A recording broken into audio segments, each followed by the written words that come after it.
The year was 1941. Norway had fallen into darkness under the iron fist of Hitler's brutal Wehrmacht. The conquering German forces were draining the life out of the Norse country, harnessing the nation's industrial might and vast natural resources to fuel the Third Reich as it engulfed the continent.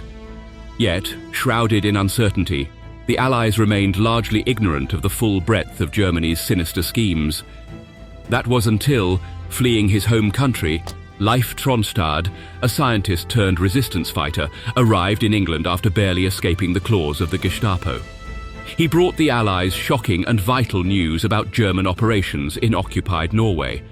The intelligence he delivered confirmed the worst speculative fears of the Allied commanders. The Germans had seized control of the Wehrmacht hydroelectric power plant and were producing heavy water at a terrifying pace. Top Allied leaders privy to the top-secret progress of America's Manhattan Project knew heavy water was crucial in creating an atomic weapon. The largest plant in Europe was now a ticking time bomb, producing this essential ingredient in massive quantities.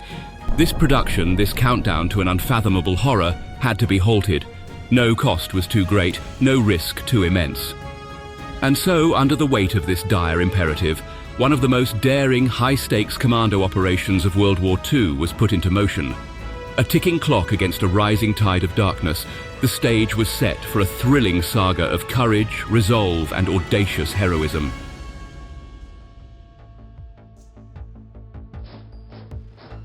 As the ominous spectre of World War II began to take shape on the global stage, another momentous endeavor was quietly unfolding within the hallowed halls of the world's science laboratories.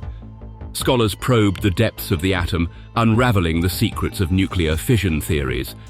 The proposition of harnessing colossal amounts of energy from the most minuscule particles known to humanity held the promise of revolutionizing the world. A seismic shift in our understanding that threatened to shatter all previous notions of power. Yet, as the threat of war loomed ever larger, the discourse quickly turned from one of awestruck discovery to a grim realization. The newfound understanding could pave the way for a nuclear weapon of unprecedented, horrifying potency. This frantic race to unlock the dark secrets of the atom was set off by the identification of the neutron in 1932. Scientists experimented with these particles, discovering that they could infiltrate the atom's very core.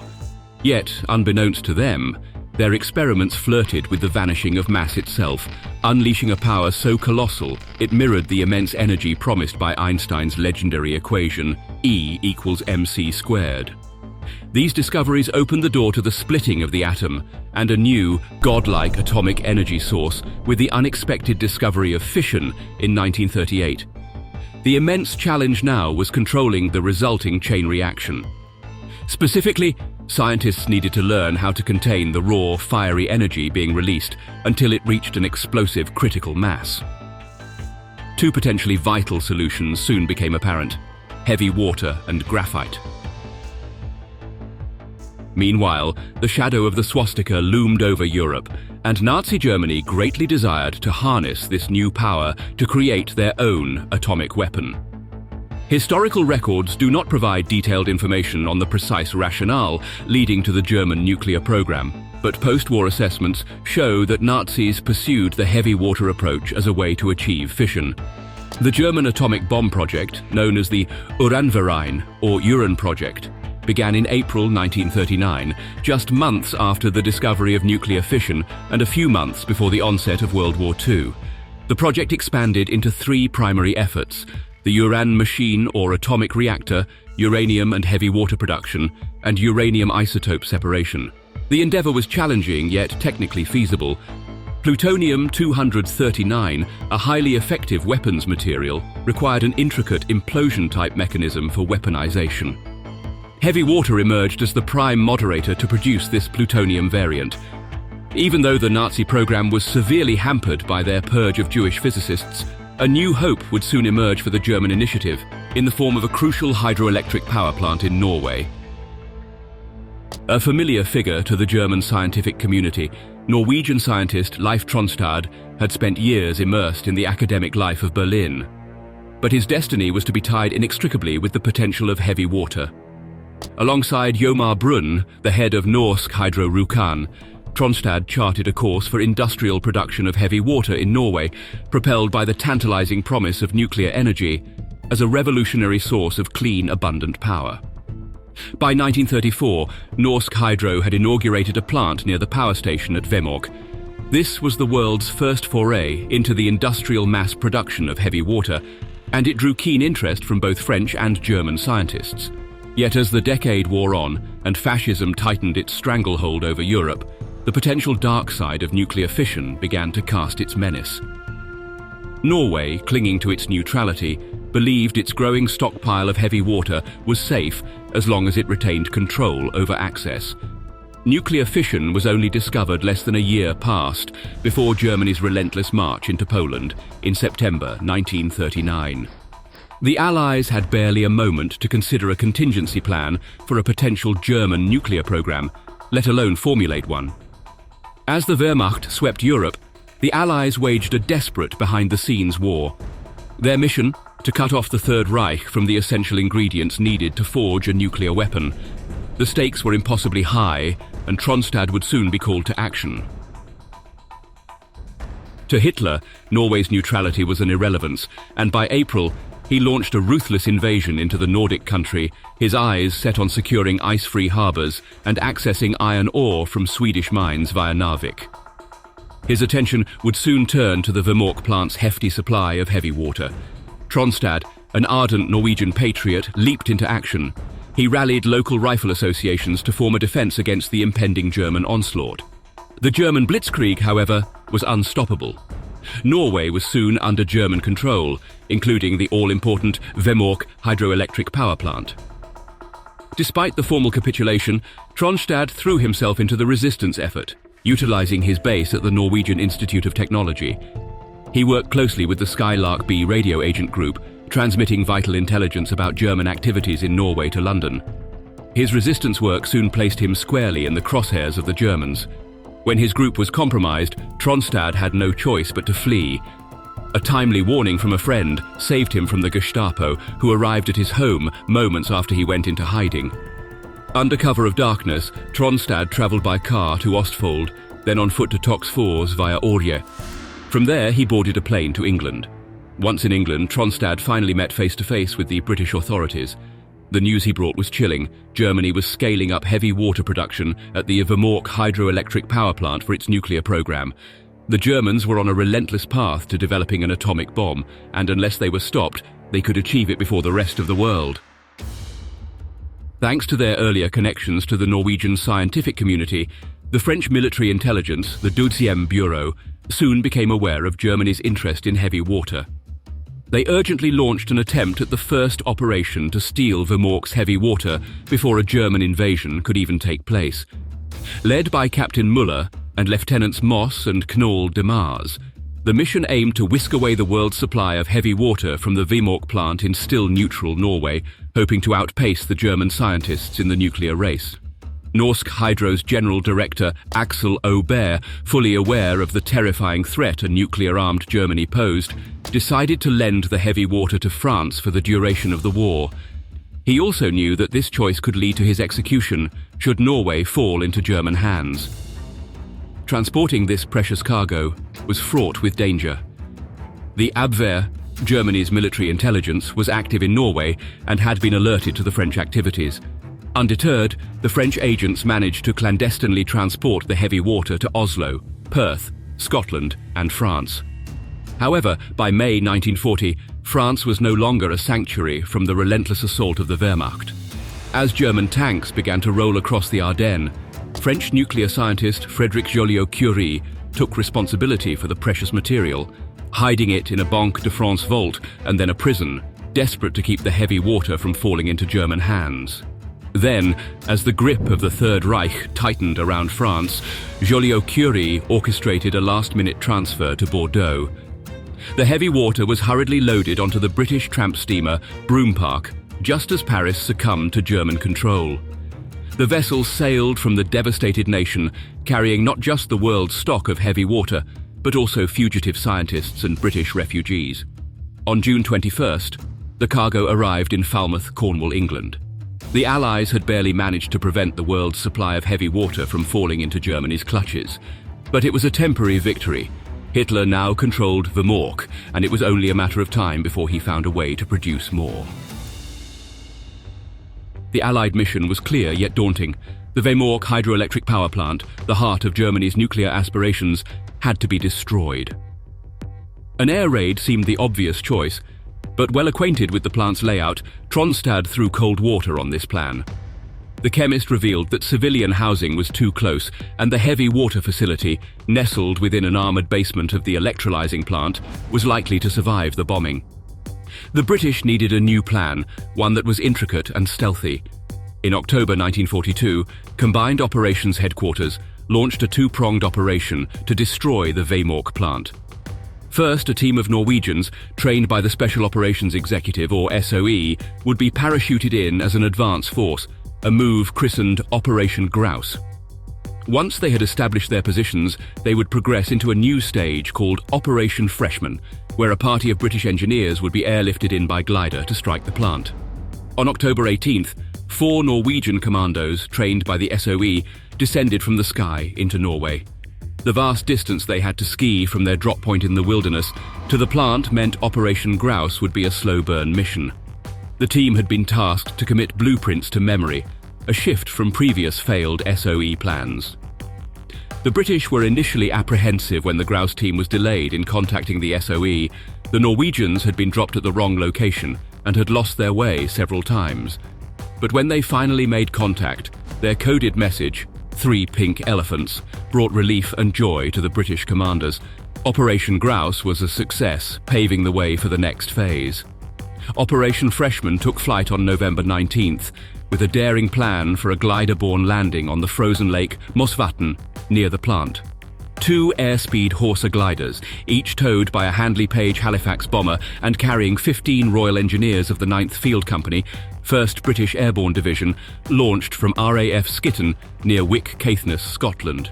The hazardous journey was even more treacherous due to the long flight distance and poor visibility. Tragedy struck when one Halifax tug crashed into a mountain, with the glider it was towing crash landing nearby. Meanwhile, the other Halifax managed to reach the landing zone, but with radar beacons failing and fuel running low, the pilot decided to abort the operation and return to base. The turbulent return journey ended with the tow rope snapping and the second glider crash landing, leading to more casualties. The Gestapo captured the survivors. It was a tough pill to swallow for the Allies, unaware of the mission's fate, until they intercepted a German message stating that 2 gliders and 1 warplane had been taken down, and the crews engaged and eliminated. Moreover, the failed raid had another unfavorable outcome. It alerted the Germans to the Allies' interest in their heavy water production, leading to increased defenses in the area. The surviving Norwegian Grouse team found themselves in a brutal waiting game in their mountain hideout, surviving on moss and lichen until they captured a reindeer just before Christmas. The stage was set for the next desperate attempt to halt Germany's march toward atomic power. The disastrous outcomes of Operations Grouse and Freshman had been a blow to the Allies' plans, exposing the Germans to their interest in Wehrmacht. However, there was a sliver of hope amidst the wreckage. The Norwegian Grouse team had evaded capture. It was likely still operational near the power plant. The British command decided to take another shot at the mission. Tronstad, the scientist turned spy, was frustrated by the shortcomings of the earlier missions and took the lead in organizing the next attempt, codenamed Operation Gunnerside. Tronstad initially wished to lead the operation and personally rig the plant with explosives, but his commanders considered him too valuable to risk and vetoed his proposal. Instead, Tronstad used his intimate knowledge of the facility and its surrounding areas to provide detailed instructions and training to the new team of saboteurs. On the night of February 16, 1943, a Halifax bomber from RAF Tempsford dropped an additional 6 Norwegian commandos into the snowy landscape.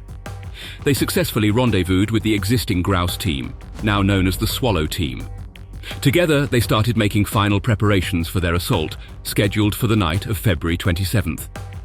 After the botched Freshman attempt, the Germans had beefed up security around the plant with mines, floodlights, and additional guards. A 75-meter bridge spanning a deep ravine above the River Mana was fully guarded, presenting a significant obstacle. The commandos decided to descend into the ravine, cross the icy river, and climb the steep hill on the other side. Their timing was fortunate, as the winter river level was low, allowing them to cross and follow a single railway track straight into the plant without encountering any guards. At 12:30 a.m., they arrived at the plant and were able to cut through the security fence using wire cutters. They moved quickly and quietly to avoid detection. Tronstad was in contact with a Norwegian agent in the plant who had provided detailed plans and schedules for the German guards. Using this information, the demolition party entered the main basement through a cable tunnel and a window. The only person they encountered inside was a Norwegian caretaker, Johansen, who was more than willing to cooperate. They then split into two teams, a group of 4 commandos tasked with handling the explosives and a separate group of 5 commandos assigned to keep watch. Utilizing maps of the plant provided by Tronstad, the demolition team had initially planned on entering the heavy water area through a side entrance. But upon discovering that it was locked, they quickly adapted and found an access tunnel that they could crawl through on hands and knees. Only 2 of the 4 explosives team members emerged from the tunnel. Not willing to waste any time, the 2 saboteurs went about their work methodically, placing explosive charges on the heavy water electrolysis chambers and setting a fuse that would give them enough time to escape. While setting up the 9th chamber, a window suddenly shattered behind them with a loud crash. They turned around, ready for a fight, only to find the last 2 members of their team had finally found the facilities. To avoid reprisals against the local resistance, they planted a Thompson submachine gun as evidence that British forces carried out the operation. Despite not encountering resistance, the mission reached a boiling point seconds before the fuses were lit when the caretaker told the saboteurs he had left his glasses somewhere in the room. Eyeglasses were a rare commodity at the time, and losing them could leave Johansen visually impaired for months or years. A frantic search ensued amid the already rigged room. Every second risked the party being discovered by German guards. As they finally found the glasses and lit the fuses, the 2 plant workers were told to run upstairs and lie down with their mouths open so their eardrums wouldn't be damaged. The explosive charges then detonated, effectively destroying the electrolysis chambers and all the heavy water reserves the Germans had produced in the last 2 years. The commandos then escaped into the cold night on their skis, despite an extensive search operation that involved more than 3,000 German soldiers. They split up to reduce the chances of being caught as they dashed across the frozen countryside. 4 made a grueling 322-kilometer ski trip to Sweden, 2 headed to Oslo to assist the local resistance, and 4 stayed behind to help the resistance in the region. The audacious operation had struck a significant blow to Germany's nuclear ambitions, with over 500 kilograms of heavy water produced during the German occupation being destroyed, along with critical equipment. While Operation Gunnerside failed to permanently knock out the Wehrmacht plant, it halted production for several months and eradicated the Third Reich's stockpile of heavy water, a key component for their nuclear weapons program. Across the Atlantic, the Manhattan Project was making significant strides, giving the Allies a critical advantage in the race toward developing the ultimate war-ending weapon. This setback did not deter the Germans. The Wehrmacht plant was repaired, and by April, production had resumed. The struggle to halt Germany's nuclear ambitions was far from over. Despite Leif Tronstad's initial warnings against air raids due to the proximity of civilian housing, the USAAF initiated a series of bombing raids on Wehrmacht once production resumed. In July, the situation escalated when an American-led raid involving 161 aircraft targeted Wehrmacht and the shipment yard at Herøya, resulting in 76 casualties, many of them civilians. The heavy water plant was not directly hit, but production stopped due to a damaged generator. It was becoming clear to the Germans that the Allies would not rest. Then, in November, the plant was targeted by a massive daylight bombing raid involving 143 B-17 heavy bombers, which dropped 711 bombs. Astonishingly, at least 600 bombs missed the plant. But the raids resulted in significant Norwegian casualties, proving Tronstad's initial assessments correct. As a response, the Germans attempted to disassemble the production facility with plans to reassemble it in a different location in Germany. They also intended to move their remaining stock of heavy water out of Norway to continue their nuclear pursuits elsewhere. The impact of Operation Gunnerside, however, continued to play a role in the Allies' favour. Knut Haukelid, one of the commandos, was still in the area, and when he learned of the German plan to transport the heavy water out of Norway, he recruited 2 new resistance members and decided to sabotage a shipment of heavy water being ferried across Lake Tinn. One of Haukelid's recruits managed to plant 8.5 kilograms of plastic explosives on the keel of SF Hydro, the ferry transporting railway cars loaded with drums of the precious cargo across the lake. The ferry and its heavy water sank into the deep shortly after departing on February 20th, 1944. Witnesses reported seeing steel drums floating after the ferry sank, leading to speculation that they might not have actually contained heavy water. After the war, the records were examined, which led to the conclusion that some barrels were only half full and would have floated. Haukelid further managed to delay heavy water production by sabotaging the Wehrmacht plant again in 1942. 2 years later, he completed the task by destroying the remaining stock of heavy water the Germans had produced amid numerous Allied bombing raids and disruptions. Through these daring operations, the Allies decisively thwarted Germany's nuclear ambitions. Leif Tronstad continued to aid the British in their operations in Norway, specifically in the region around Wehrmacht. As the raids became more violent and frequent, he would often fall into despair, knowing that his decisions were causing the demise of innocent Norwegians, many of whom he knew personally. Despite his regrets and reservations, fellow scientists Rydell and Evans later wrote that Tronstad, quote, contributed directly to the speedy victory of the Allied nations, besides saving the region which came to be known as Southern England from an even longer and more severe ordeal than it actually endured.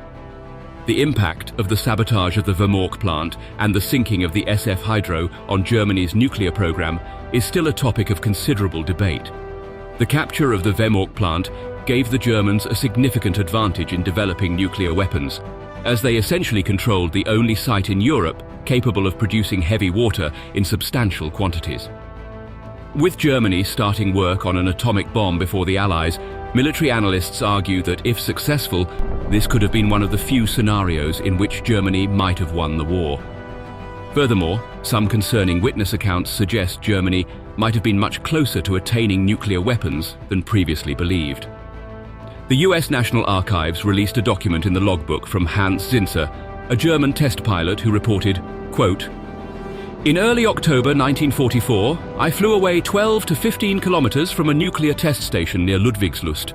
A cloud, shaped like a mushroom with turbulent, billowing sections, at about 7,000 meters, stood, without any seeming connections, over the spot where the explosion took place. Strong electrical disturbances and the impossibility to continue radio communication as by lighting turned up." Seeming to corroborate these harrowing accounts, Berlin historian Rainer Kalsch, in his book Hitler's Bomb, assured that German scientists carried out 3 nuclear bomb tests just before the end of World War II. However, most experts disregard these accounts, arguing that Germany never stood a chance in the nuclear arms race for several reasons. The purge of Jewish physicists, many of whom would play crucial roles in the success of the Manhattan Project, was a significant setback. Moreover, the German nuclear program was fragmented and lacked the organization and coordination of the Manhattan Project. Various groups worked on the problem in different locations without clear leadership or direction. According to some reports, Hitler abandoned the idea of creating a nuclear bomb as early as 1942, thinking it would emerge too late to influence the course of the war. As such, the program was relegated to a secondary priority. However, as the Americans would demonstrate, the atomic bomb profoundly impacted the war. When the American-led Alsos mission captured the main remaining research facility in Haigerloch in April 1945, along with several scientists involved in the German nuclear program, it became clear just how far behind Germany had fallen in the atomic race. Regardless, a nuclear-armed Germany was a risk the Allies could not afford to take, making Operation Gunnerside a crucial mission that had to be carried out at all costs. Recent investigations into the sinking of SF Hydro have confirmed that the heavy water on board was of limited purity. Most barrels contained only 1.0% heavy water, attesting to the success of Operation Gunnerside in destroying higher purity heavy water. The manifest indicated that only 500 kilograms of heavy water were being transported to Germany, only a tenth of the amount they would have needed. Hydro was carrying too little heavy water to supply even one reactor, let alone the 10 or more tons required to produce enough plutonium for a nuclear weapon. This evidence underscores the German nuclear program's deficiencies and Operation Gunnerside's success. Some argue that this operation dealt a significant blow to the Uhrenverein, convincing Hitler that pursuing nuclear weapons was not worth it. If this theory holds any truth, the Norwegian heavy water sabotage could be the most critical mission in World War II, as it may have prevented a nuclear-armed Germany from dominating the world.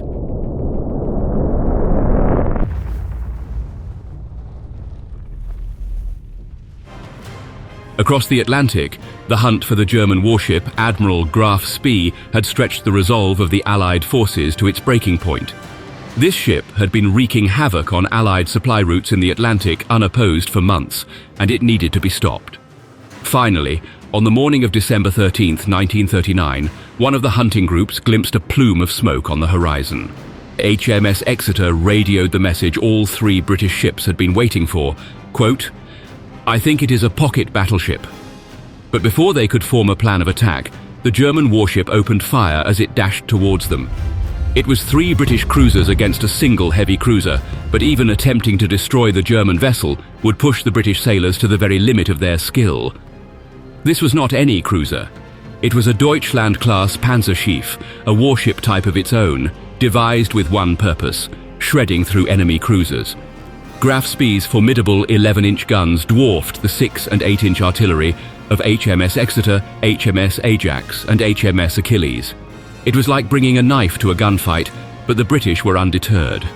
Their mission had been clear from the start: hunt down this warship and put it out of action, even if it meant outsmarting it rather than outgunning it. The first major naval clash of World War II was about to erupt, and the waters of River Plate estuary would be their witness. As the storm clouds of World War II gathered on the horizon, Adolf Hitler held a wild card, a hidden advantage over Britain and France. Drawing lessons from the scars of World War I, Hitler was crystal clear. To subdue Britain, he had to cut off its lifeblood, its international supply lines. But this would be easier said than done. While Hitler had whipped the Kriegsmarine into shape since his rise, it was still David to the Royal Navy's Goliath. It was paramount to keep the British fleet at bay and prevent them from bottling up the German Navy in port. So, like a sly poker player, weeks before letting loose the hounds of war on Poland, Hitler dealt his hidden cards, the swift yet ferocious pocket battleships Deutschland and Admiral Graf Spey, into the vast Atlantic. With the luxury of peacetime stealth, these predators slipped past the British watchdogs like shadows in the night. When Hitler's forces stormed Poland, igniting the World War's fuse, these German sea wolves were free and prowling, hungry for British supply vessels. For Hitler and his top brass, their faith in these Panzerschiffe wasn't blind, it was well-founded. These maritime marvels, unique and unparalleled, were perhaps the era's apex raiders. The pocket battleships had been Germany's way to turn a disadvantage into an incredible opportunity. After its defeat in World War I, Germany had been left crippled by the Treaty of Versailles and its strict limitations. Germany was allowed a navy of only 6 battleships, 6 cruisers, and 12 destroyers. Even more, warships could not exceed 10,000 tons each, and the caliber of guns aboard these ships was capped at 11 inches, barring Germany from equipping its navy with the heavy artillery that once threatened the naval balance of power in Europe. However, German strategists and engineers soon found a loophole permitting them to adhere to these limitations while continuing to grow their naval power. The Panzerschiff were expertly crafted to skirt the weight constraints while packing the punch of 6 hulking 11-inch guns. It was basically mounting the guns of a battleship in a small cruiser. This bold gambit blindsided the Allies. The underlying philosophy of the Panzerschiffe was deceptively simple: outgun faster ships and outrun stronger foes, and all the while pick off cargo ships like low-hanging fruit. Even years before the start of World War II, the Panzerschiff, or pocket battleships, as the British called them, were of great concern to the Allies. Britain took the lead in countering Germany's naval resurgence. The King George V class battleships and the Dido-class light cruisers were their direct answer. France, too, wasted no time, launching the Dunkirk and Strasbourg classes with the hope of diminishing the threat the mighty Panzerschiff posed. But the time for guessing games was over.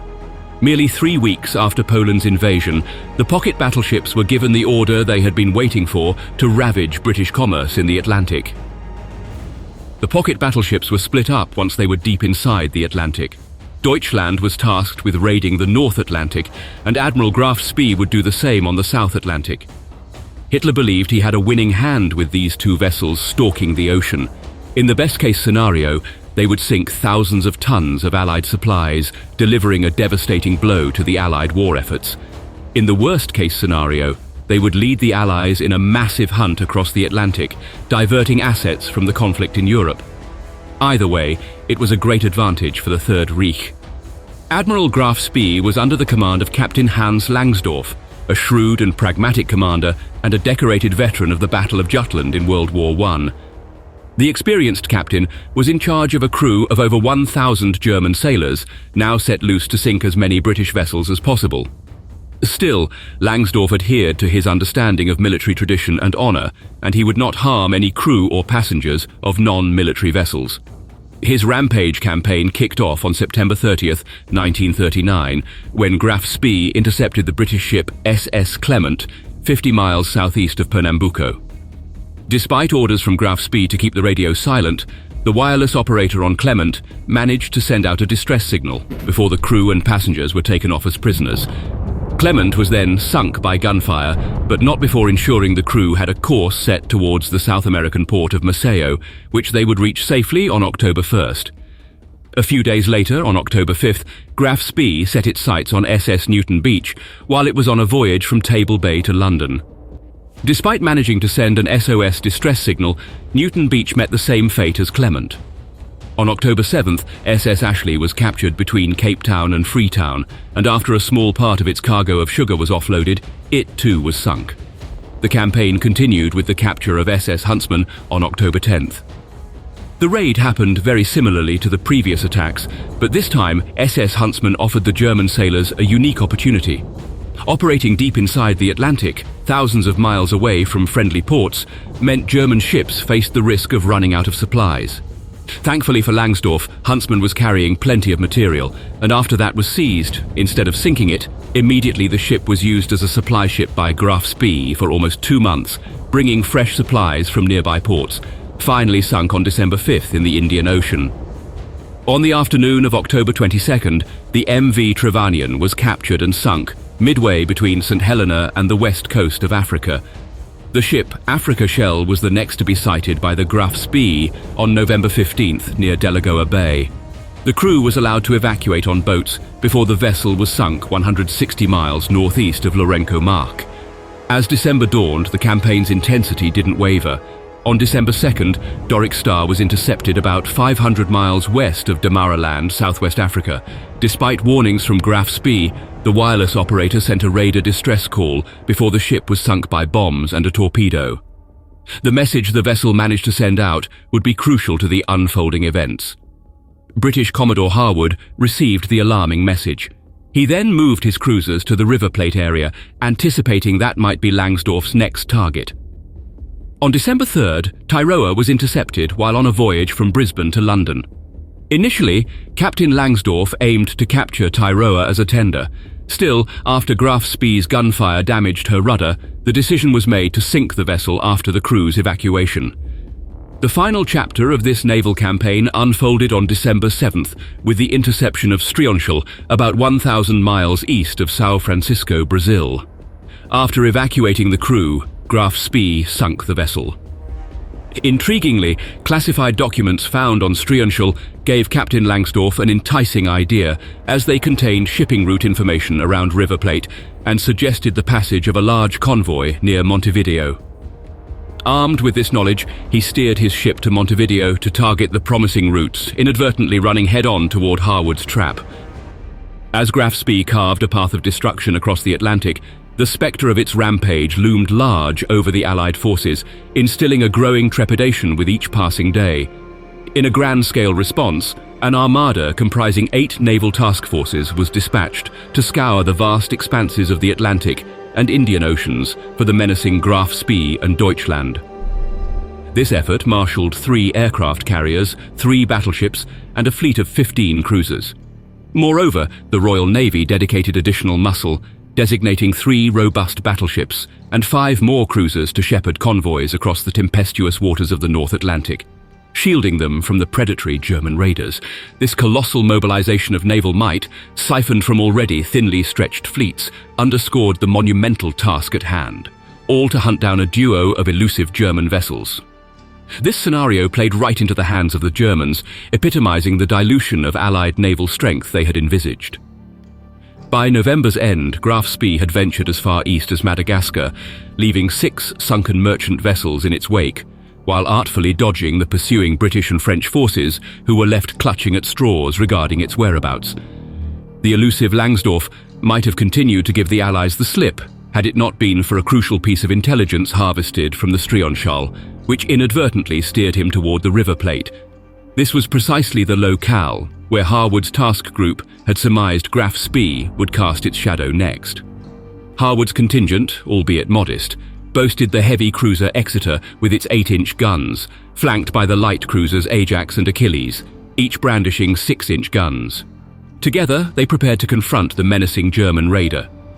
The seasoned British sailors were well aware that tracking down the elusive German ship was merely the tip of the iceberg. Actually besting it in combat, especially given its superior firepower, was a Herculean task. On the brisk morning of December 13th, fortune smiled on Harwood and his crew. At the crack of dawn, precisely 6:14 a.m., a wisp of smoke was sighted on the distant horizon. Without missing a beat, Exeter was directed to veer off course, to delve into the source of the smoke. Merely 2 minutes later, the radio on Exeter crackled to life, broadcasting a terse message. Quote, "I think it is a pocket battleship." Without a moment's delay, the British fleet sprung into action. To level the playing field against the German ship's daunting firepower, Harwood orchestrated his cruisers to flank both sides of Graf Spey's Bay, a tactical move aimed at dividing its deadly salvo. Exeter boldly closed in, narrowing the gap, while her sister ships Ajax and Achilles veered northeast, striving to encircle Graf Spey from the opposite flank. Amidst the ticking clock, Langsdorff, the German commander, found himself between a rock and a hard place. Langsdorff's standing orders were clear: engage only merchant vessels and avoid combat with enemy warships. Yet here he was, encircled by nimble light cruisers, a stark deviation from his typical quarry of slower cargo vessels. The doctrine of the pocket battleship was simple: if escape was off the table, overwhelming firepower should tip the scales in their favor. However, the presence of 3 adversaries on the prowl promised nothing short of a fierce battle on the high seas. At the break of 6:18 a.m., the guns of Graf Spey thundered across the waters as it unleashed its opening salvo. Within minutes, all 6 11-inch guns of the Panzerschiffe zeroed in on Exeter, the more threatening adversary compared to the 2 light cruisers alongside. The British trio retaliated with a hail of 6- and 8-inch shells cascading towards the pocket battleship. Despite the excellent marksmanship displayed on both sides, it was the British who bore the brunt of the early onslaught.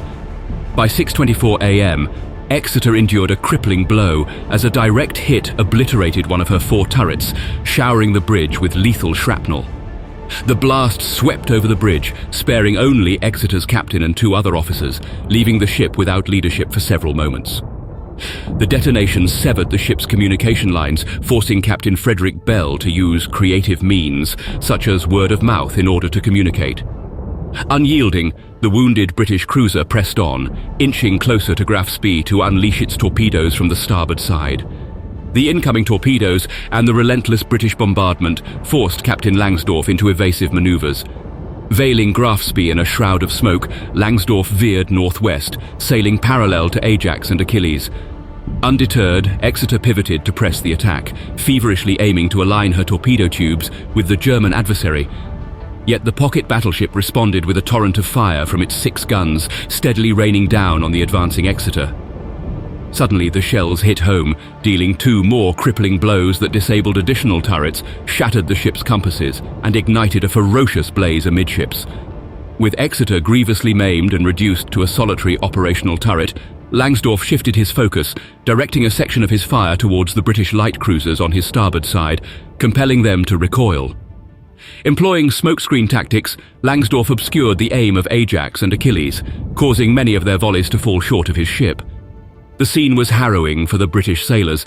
Their flagship, Exeter, lay in tatters, their firepower dwindled, and the smokescreens cast a veil of uncertainty on the efficacy of their assault. The painful notion that they had barely scratched Graf Spee gnawed at their resolve. Exeter's pursuit reached a bitter end as another direct hit sent shivers down the superstructure, causing water to seep in and inducing a significant list. Hindered, she began to lag, but her solitary turret continued to spit fire defiantly, striving to divert some of Graf Spee's firepower away from her British comrades. Yet before long, this offensive post succumbed to flooding, rendering Exeter defenseless. With a heavy heart, Captain Bell commanded a retreat, steering the battered cruiser towards the Falkland Islands for desperately needed repairs, barely clinging to buoyancy. Exeter's exit cast Ajax and Achilles into the eye of the storm, now left to grapple alone with the fury of Graf Spee. The battle raged in a show of sheer defiance on the part of the British. Despite their diminished firepower, they continued to face the ominous German adversary. The imperative was clear. They could not let the pocket battleship slip through their fingers to wreak further havoc upon the seas. At 7:10 a.m., Harwood orchestrated Ajax and Achilles to close the gap on Graf Spee. In a cunning gambit, Langsdorff veiled his ship in smoke, feigning a retreat only to double back and confront the British vessels head-on, unleashing a torrent of fire. By 7:20 a.m., the two British cruisers pivoted to broadside Graf Spee, unloading a desperate fusillade from all guns at close range. Amidst the chaos, a flicker of hope ignited the British resolve as flames were sighted on the German vessel, a tangible sign of inflicted damage. However, Graf Spey stood unbroken. With a swift retaliation, it landed a punishing blow on Ajax's rear turrets, obliterating them and slicing British firepower by a quarter in one fell swoop. Despite the grim odds, Harwood bolstered the attack, edging his vessels closer to Graf Spee until they were a mere 4 nautical miles apart. A tumult of torpedo exchanges ensued between Ajax and Graf Spee, compelling both factions into evasive spirals as their guns roared amidst the turbulent waves. Soon after, Harwood was given unfortunate news. Ajax's ammunition was dwindling, and all but 3 of her guns remained operational. The harsh reality dawned that prolonged open combat with Graf Spee was impossible. With a heavy heart, Harwood ordered a fallback. Yet the British resolve stood firm. They would not let Graf Spee vanish into the horizon. They trailed the German raider from afar as it sprinted west towards the South American coast, albeit with a shroud of dread that it could whirl back and unleash devastation upon them. Captain Parry of Achilles wrote afterward, quote, "To this day I do not know why the Admiral Graf Spee did not dispose of us in the Ajax and the Achilles as soon as she had finished with the Exeter." Unbeknownst to Harwood and Parry, the ordeal aboard Graf Spee was graver than perceived. Over 60 hits had scarred its decks, crippling vital facilities, including freshwater production and oil purification systems, while its ammunition stockpile neared depletion. Realizing that Graf Spee was no longer seaworthy for the voyage back to Germany, Langsdorff made a grave decision to seek refuge in the neutral port of Montevideo, Uruguay, aiming to mend the battered vessel. Although deemed neutral, Montevideo's allegiance tilted towards the Allies, with even its main hospital under British operation. A more favorable haven would have been the port of Mar del Plata, Argentina, a mere 200 miles south. But the die was cast. The choice to dock at Montevideo sealed Graf Spee's fate, marking a pivotal turn in this high seas drama. The high seas showdown suddenly transformed into a political clash spanning across nations. Langsdorff made a request for 2 weeks to make repairs to his ship. This was far longer than the 24 hours permitted by international law, and British diplomats pounced at the possibility of forcing the damaged vessel back into the high seas where Ajax and Achilles were waiting for her. The 13th Hague Convention's regulations created a complicated situation for the German warship. According to the convention, belligerent warships could not remain in neutral ports for longer than 24 hours. British diplomats in Uruguay, principally Eugen Millington Drake, made several requests for Admiral Graf Spee to be exiled from the port immediately under international law. Attempting to play by the rules, Langsdorff released 61 British captives, while he pleaded for 2 weeks to the Uruguayan government to make necessary repairs to the ship. But soon it dawned on the British that if the pocket battleship was expelled immediately from port, Ajax and Achilles might not be enough to stop it. The Royal Navy would have a much better chance of dealing with the Graf Spee if they waited for reinforcements. Knowing that no significant British naval forces were nearby, Millington Drake masterminded a ploy to force the German vessel to stay in port until more British forces arrived. He arranged for British and French merchant ships to leave Montevideo at 24-hour intervals, regardless of their original plans, invoking a specific article from the Convention, which assured that no belligerent warship could leave a neutral port less than 24 hours after a merchant ship had left, to guarantee the safety of the merchant ship. The scheme was successful, and it kept Graf Spee anchored against her captain's will. Simultaneously, the British orchestrated a deceptive intelligence campaign, broadcasting signals that suggested a significant British force, including formidable ships like HMS Ark Royal and HMS Renown, were converging on Graf Spee. In reality, only a few ships, including HMS Cumberland, were nearby. Cumberland, though powerful, was not a match for Graf Spee's firepower. Several other British forces were on their way but would arrive later. To bolster the illusion of a looming threat, waiting British ships were ordered to produce visible smoke from a distance, adding to the atmosphere of impending confrontation. On the logistics front, ships like RFA Olynthus played crucial roles, refueling ships such as the Ajax and the Achilles as they waited for the German vessel. The Graf Spee's situation was becoming increasingly dire. They had only about 20 minutes of firing capacity left, insufficient to engage a significant force or make a return to Germany. The tension was palpable. British diplomatic personnel and sailors were on edge, anxiously watching the Graf Spee, expecting a possible breakout and renewed battle. Captain Langsdorff faced incredible pressure from port authorities, his officers, and Germany's command. After consultations with German command and with limited viable options, he made a heart-wrenching decision to prevent the ship from potentially being captured or causing unnecessary loss of life. He scuttled the Graf Spee in the River Plate estuary on December 17th, a decision that would enrage Adolf Hitler and force him to abandon surface ships as a means to disrupt Allied shipping. Instead, the U-boat campaigns would take place. In the aftermath, Captain Langsdorff, burdened with the weight of his choices, took his own life in Buenos Aires on December 19th. His military funeral was attended by British officers in a show of respect. Many of the Graf Spee's crew found solace and new homes in Montevideo, thanks to the support of the local German descendant community. Those who perished were honored and buried in Montevideo's Cementerio del Norte.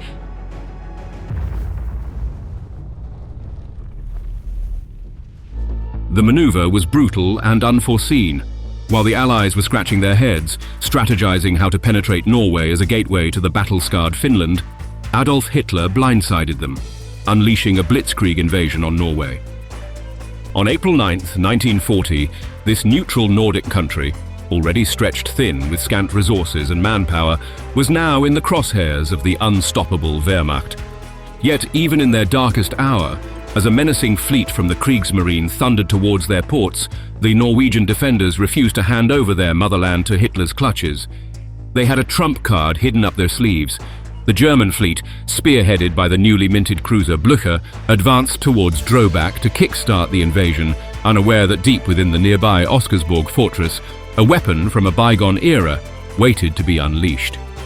Back in 1901, a concealed torpedo battery was placed within a cave near the fortress. This battery was engineered to unleash its warheads stealthily beneath the waves. As the Blucher, with her crew of almost 2,000 sailors, stealthily navigated Norwegian waters, anticipating a swift and crushing triumph, they unwittingly approached the wrathful might of Nordic vengeance. In September 1939, a devastating blitzkrieg ravaged Poland, igniting the fuse of World War II as Britain and France declared war. Yet, instead of the anticipated immediate large-scale combat, the Western Front sank into an eerie calm. This period, later known as the Phony War, saw the Allies and the Axis powers in a state of preparation rather than active engagement. The Allies, primarily France and Britain, haunted by the nightmarish trench warfare of the Great War, were hesitant to launch a full-scale offensive. They focused on reinforcing the Maginot Line, a towering series of fortifications along the German border, mistakenly believed impenetrable. This reliance bred a dangerous sense of security and a passive military stance. Underestimating Adolf Hitler's military prowess and ambition, the Allies clung to the hope that a prolonged war would sap Germany's strength. They failed to grasp the speed and ferocity of Hitler's tactics. At home, both the political brass and the public in Britain and France, still nursing the scars of World War I, leaned towards diplomacy over military aggression. This widespread reluctance to re-enter the bloodbath of conflict handed Hitler precious time to bolster his forces, strategizing for the impending storm. This period of deceptive peace would come to a head when Joseph Stalin, observing the Allies' reluctance to confront Hitler, launched an aggressive invasion of Finland in the Winter War. Stalin's move exposed the Allies' hesitancy to engage in conflict, a weakness he exploited. Norway was caught in the eye of this storm, clinging to neutrality to sidestep the carnage. Its stance, however, posed a strategic dilemma for the Allies. Without Norwegian cooperation, assisting Finland became a near impossible task, and concurrently, Germany benefited from crucial iron imports via Norwegian ports. This precarious balance of power and indecision set the stage for a dramatic escalation as Hitler's ambitions and the Allies' caution collided, propelling the world deeper into the throes of war. In a bid to choke the Wehrmacht supply lines, Britain and France hatched a bold strategy. They sought permission to dispatch an expeditionary force to Finland via Norway, ostensibly for aid. However, their true aim was far more audacious: to seize Norwegian mines and commandeer the nation's strategic resources. Before the conflict, France's Lorraine mines were Germany's main iron source. But post-Poland invasion, Norway emerged as the Third Reich's top supplier. The Allies saw an opportunity. By controlling these supply lines, they could starve Germany of critical war materials. The Norwegians, however, smelled a rat. They rejected the Allied proposition, suspecting an ulterior motive to capture their industrial heartlands. In response, the Allies issued a stark public warning, threatening to seize the mines by force if necessary. While Norway reacted with measured calm to these threats, Adolf Hitler perceived them as a dire provocation. Particularly after the Altmark incident, where Britain brazenly flouted Norwegian neutrality, Hitler resolved to strike preemptively. On April 9, 1940, Operation Weserübung was unleashed as German forces invaded Denmark and Norway. This operation, a decisive thrust in the Norwegian campaign, aimed to capture Oslo by air and sea, targeting King Haakon VII and his government. Despite warnings of the impending assault, such as the sinking of the German troopship SS Rio de Janeiro by the Polish submarine ORP Orzeł, and the encounter of the Norwegian guard vessel Pol III with a German force, Norway's defences remained unprepared. Thus, as German boots landed on Scandinavian soil, the phony wars era of hesitancy and feigned peace crumbled, thrusting Europe into a new chapter of brutal confrontation. Bound by the Treaty of Versailles' iron grip, Germany's naval might was significantly curtailed following the horrors of World War I. This treaty drastically limited the size and power of the German fleet, leaving it a shadow of its former self. The remaining vessels were restricted in size, firepower, and overall capabilities, symbolizing a nation's clipped wings. However, the mid-1930s witnessed the Nazi Party rise to power and brazenly flout the treaty's constraints. This act of defiance heralded the Kriegsmarine's audacious revival. A cornerstone of this resurgence was the construction of the Admiral Hipper class, a series of state-of-the-art cruisers that represented the fleet's spearhead and Germany's relentless drive for European dominance. The Admiral Hipper, the first behemoth of this new era, was soon overshadowed by the birth of an even more gargantuan warship. Launched in 1936, this colossus measured over 660 feet in length and 70 feet in breadth, a floating fortress armed to the teeth. The Blucher, as she was christened, was a harbinger of destruction, equipped with two 53.3 centimeters torpedo launchers at her stern and 4 additional deck-mounted launchers. Her daunting armament included 8 20.3 centimeters SKL, 60 guns, complemented by a battery of 32 anti-aircraft guns for skyward defense. The Blucher boasted the capacity to house 3 Arado EA-196 seaplanes and a crew exceeding 1,300 sailors. Named in honor of Gebhard Leberecht von Blucher, The Prussian general who was instrumental in Napoleon's downfall at Waterloo, she embodied Germany's rekindled military aspirations and thirst for supremacy. Powered by a trio of steam turbines and fed by 12 high-pressure oil-fired boilers, the Blucher surged through the waves at an impressive 32 knots. As the vanguard of Operation Weserübung, her mission was as bold as it was critical: the capture of Oslo, the heart of Norway. Laden, with a contingent of over 1,000 men, including crack troops from the 163rd Infantry Division, was a floating fortress poised to deploy her lethal cargo onto Oslo's shores. Accompanied by her sister's heavy cruiser, Lützow, the light cruiser Emden, and a protective fleet of escorts, the Blucher sailed with a relentless determination. In the dead of night on April 8, 1940, as she navigated the tight, snaking path of the Drobak Narrows, Oslo's maritime choke point, an uncanny stillness blanketed the waters. At Oscarsborg Fortress, Norway's first line of defense, Commander Birger Eriksen stood watch. His garrison, a mix of inexperienced troops and incomplete naval mine defenses, seemed ill-equipped for the impending German onslaught. Suddenly, a dire warning from the patrol boat Pole 3 pierced the quiet unknown vessels lurked nearby. Although the Pole 3 would fall victim to a German torpedo, its final act was to rouse Oscarsborg Fortress into readiness. Eriksen plunged the fortress into darkness, transforming it into a spectral guardian in the night. The German flotilla, under strict instructions to only return fire if engaged, advanced silently past the fortress. However, the Norwegian defenders, unshackled by such directives, braced for a clash. The Drobak Narrows, a natural bottleneck for naval access to Oslo, were defended by the Oscarsborg Fortress. This aging military bastion, primarily used for training coastal artillery servicemen, was underestimated by Nazi intelligence as a benign relic, a costly mistake. Hidden from the prying eyes of Kriegsmarine intelligence, the fortress, operational since 1901, harbored a clandestine ace, a torpedo battery nestled within a nearby cave. These torpedoes, relics from Austria-Hungary about 40 years old, were poised for a surprise that would defy their antiquity. This submerged arsenal comprised 3 torpedo tunnels, capable of unleashing up to 6 torpedoes without reloading, with 9 torpedoes at the ready. Each packed a 220-pound TNT punch, their targets observable from 3 strategic bunkers above the battery. By April 1940, the usual commander of this torpedo battery was on sick leave, leaving retired Kommandokaptein Andreas Andersen, familiar with these aging weapons since 1909, to step in.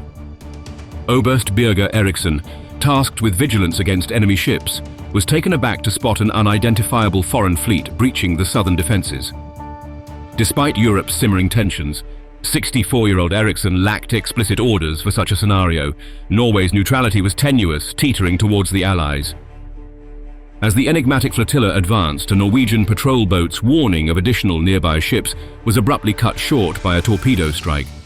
Eriksen, sensing an imminent attack, rallied his fortress's troops, a mix of officers, non-commissioned personnel and green recruits, the latter conscripted merely a week prior.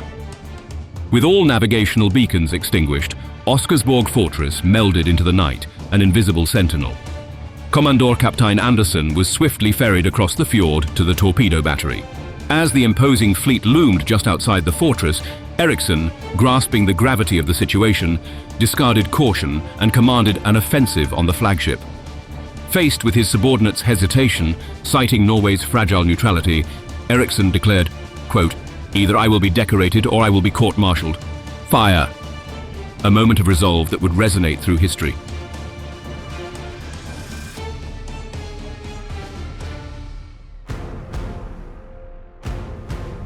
The initial volleys from Oscarsborg Fortress's guns missed Blucher, but their roar was a clarion call to the Germans, heralding the onset of battle. As the Kriegsmarine fleet penetrated deeper into the Drobak Narrows at 4 a.m., Blucher inadvertently sailed into the fortress's searchlights, revealing her to the Norwegian defenders. The fortress's guns thundered to life, with the first shell striking the cruiser's port side, crippling its leading rangefinder. The second shell struck a more devastating blow, penetrating Blucher's aircraft hangar and igniting her seaplanes. Despite the onslaught, Blucher pressed forward through the tempest of enemy fire. Simultaneously, the fortress's guns turned their fury on the accompanying vessels. Blucher, Attempting to retaliate found her efforts futile. Her guns, aimed too high, could not reach their targets. Meanwhile, a catastrophic fire raged through Blucher, reaching a cache of explosives destined for the Oslo invasion. Confusion reigned among the Kriegsmarine forces, still uncertain of the attack's origin in the pitch-black night. Then, in a decisive moment, Kommandor-Kaptein Andersen unleashed a lethal underwater salvo of 3 torpedoes, tearing a gaping wound in Blucher's side. The torpedoes found their mark in the ship's boiler room, extinguishing most of her power and flooding her interiors. As Blucher was engulfed by the ensuing chaos, her crew scrambled amidst the inferno, struggling to grasp the magnitude of the catastrophe. The once mighty cruiser, now crippled and immobile, was consumed by uncontrollable flames, a stark symbol of the fierce resistance that awaited the German invaders. Crippled by a devastating second torpedo strike, the cruiser Blucher, now with her engines annihilated, lay anchored near the Usk-Holmeni Islets, just north of Oscarsborg Fortress's lethal range. Engulfed in flames from stem to stern, she became a nightmarish inferno on water. In a desperate, albeit futile effort to prevent onboard torpedoes from exacerbating the blaze, her crew launched them aimlessly toward the shore. At 5:30 a.m., the already dire situation escalated when the flames reached a midship ammunition hold for the 10.5 centimeters flak guns. The resulting explosion tore a massive hole in the Blucher's side, bulkheads collapsed, boiler rooms were compromised, and fuel bunkers erupted, sealing her tragic fate. By 6:22 a.m., the once formidable cruiser yielded to the Oslofjord's icy depths. She capsized onto her port side, slowly flipping upside down. In her final moments, she plunged bow first into the dark abyss, her propellers the last visible sign before disappearing beneath the waves. Following her descent, a sinister oil sheen surfaced, trapping nearly 2,000 sailors and soldiers in an oily pool. The oil, catching fire, claimed hundreds of German lives. Amid this chaos, Obergefreiter Günther Mogala, a survivor, recounted a harrowing memory. As he swam towards the freezing shore, surrounded by his struggling comrades, the air was pierced by the haunting sound of the national anthem of Germany, followed by a sea shanty titled "That Can't Shake a Sailor," a somber backdrop to an unfolding maritime tragedy. The aftermath of the Blucher's sinking was both devastating and chaotic. Up to 800 German lives were lost in this maritime disaster. Of the approximately 1,400 who survived, 550, drenched and shivering, were captured by the Norwegian Royal Guards, led by Captain AJT Petersen. Meanwhile, around 1,200 survivors managed to reach the shores of Frogn, near Drobak, where they encountered Norwegian guards. In the face of this scene, the Norwegian guards prioritized humanitarian aid, focusing on assisting the wounded rather than the immediate detention of the enemy. This act of compassion in the midst of war resulted in approximately 1,000 Germans, including high-ranking officers like General Major Erwin Engelbrecht and Admiral Oskar Kummetz, being gathered at a nearby farm. There, they were held under light guard and, notably, left uninterrogated. As the day turned to evening, the Norwegian soldiers withdrew from the site, inadvertently leaving the Germans unattended. Seizing this unexpected opportunity, Engelbrecht and Kummetz discreetly made their way to Oslo, reaching the Hotel Continental by 10 p.m. Their arrival in Oslo was a Pyrrhic achievement, as the bulk of their force was scattered, captured, or lost to the sea. The Royal Norwegian Navy Hospital at Asgarden Summer Hotel in Asgardstrand became a makeshift sanctuary for many of the wounded, both German and Norwegian, a somber reminder of the conflict's toll on human life.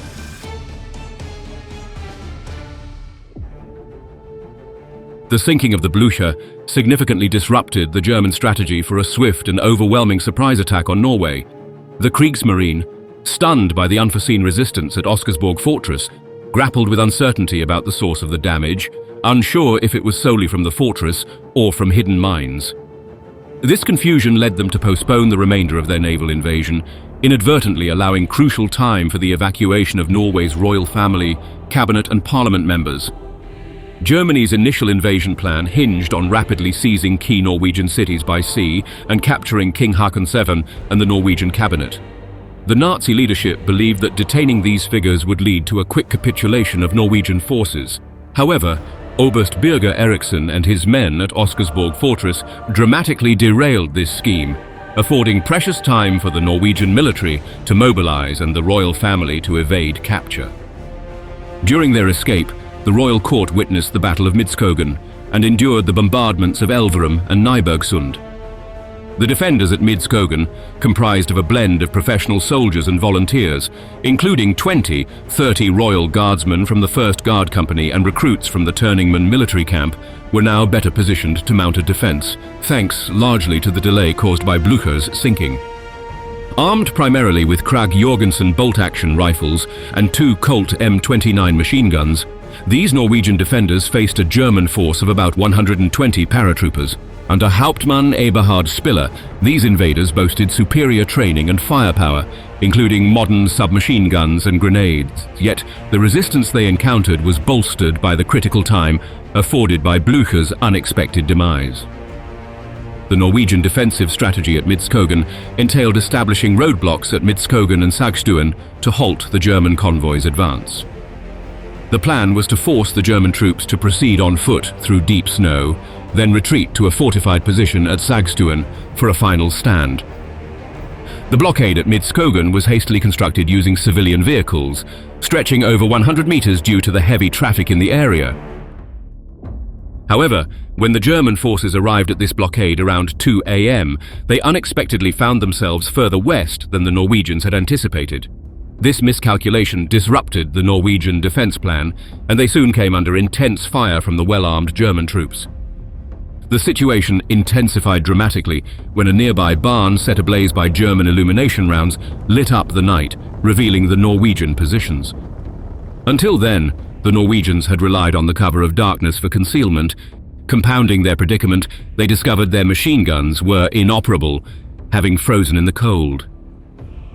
In this chaos and under relentless fire, the Norwegians restored one machine gun to working order, providing critical cover fire for their retreat. The skirmish at Midskogen drew to a close around 3 a.m., with both sides withdrawing from the immediate area. The Norwegian forces regrouped at Sagstuen, their numbers bolstered by reinforcements from the Norwegian Military Academy. The German forces, recognizing the futility of their raid and suffering severe injuries, retreated back to Oslo. Despite the fierce battle, casualties were relatively light on both sides. Crucially, the German withdrawal bought precious time for the Norwegian cabinet and royal family. This respite allowed for the completion of the Elverum authorization, which bestowed temporary absolute authority on the cabinet, as the parliament could no longer convene under normal circumstances. Furthermore, this delay enabled the royal family and key government officials to distance themselves from the invading forces further. Though minor in scale, the Battle of Midskogen played a significant role in boosting Norwegian morale and came to symbolize the nation's determined resistance against the German invasion, an emblem of defiance in the face of overwhelming odds. Had Oberst Birger Eriksson not taken his defiant stand during the Battle of the Drobak Narrows, the likely outcome would have been a swift collapse of Norwegian defenses, leading to the capture of the royal family and parliament members. This scenario would have left the British Royal Navy with little opportunity to mount an effective response before the completion of the German invasion. Despite the valiant efforts of the men at Oscarsborg Fortress and other courageous Norwegian defenders who resisted the Germans at great cost, the overwhelming force of the German war machine proved unstoppable both from within and without Norway's borders. As the royal family sought refuge in exile, Vidkun Quisling, a Norwegian military officer and Nazi sympathizer, attempted to capitalize on the chaos. He broadcasted a radio address aiming to usurp power and establish a pro-Nazi government in Norway amid the ongoing invasion. Key Norwegian ports and strategic locations, including Bergen, Stavanger, Egersund, Kristiansand, Arendal, Horten and Trondheim, fell to the Germans within a mere 24 hours.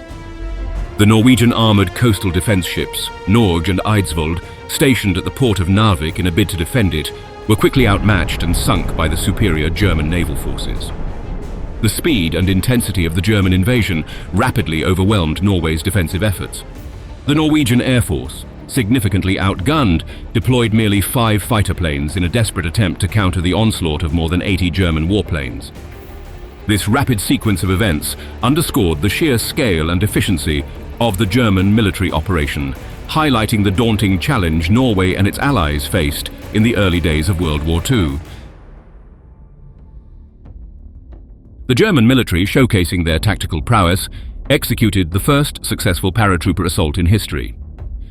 Airborne troops landed at Fornebu Airport in Oslo, the Kristiansand Airport in Kjevik, and the Sola Air Station, marking a significant advancement in military strategy. Amidst this turmoil, King Haakon VII faced immense pressure to appoint Quisling as head of the government, supposedly to ensure a smooth transition of power. However, King Haakon, steadfast in his principles, vehemently rejected this proposal. He declared to his advisors that he would rather abdicate than betray his country by appointing a government led by a Nazi ally. This bold stance was unanimously supported by the members of his government, who encouraged Norwegians to persist in their resistance against the German occupation. Hitler, faced with a lack of popular support for Quisling, established a puppet government.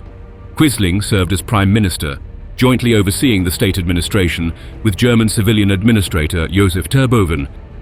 However, following the war's conclusion in May 1945, Norwegian loyalists swiftly deposed Quisling, arresting him and his cohorts for treason. The Battle of Drobak Sound was a severe blow to the German invasion plans. It resulted in the loss of approximately 800 lives, many of whom were elite soldiers tasked with the critical mission of capturing Oslo's key government figures. Remarkably, the Norwegian defenders at Oscarsborg fortress, equipped with outdated weapons and composed mainly of recruits fresh from basic training, did not suffer any fatalities. This striking victory underscored their defense's effectiveness and the fortress's crucial role. Blucher, a symbol of German naval might, was brought to a standstill by this seemingly unassuming fortress. Today, the wreckage of the once proud Kriegsmarine cruiser rests at the bottom of the Oslofjord. In 2016, 75 years after its sinking, the site was declared an official war memorial, safeguarding it from potential looters and preserving it as a lasting reminder of the fortress's remarkable stand against overwhelming odds.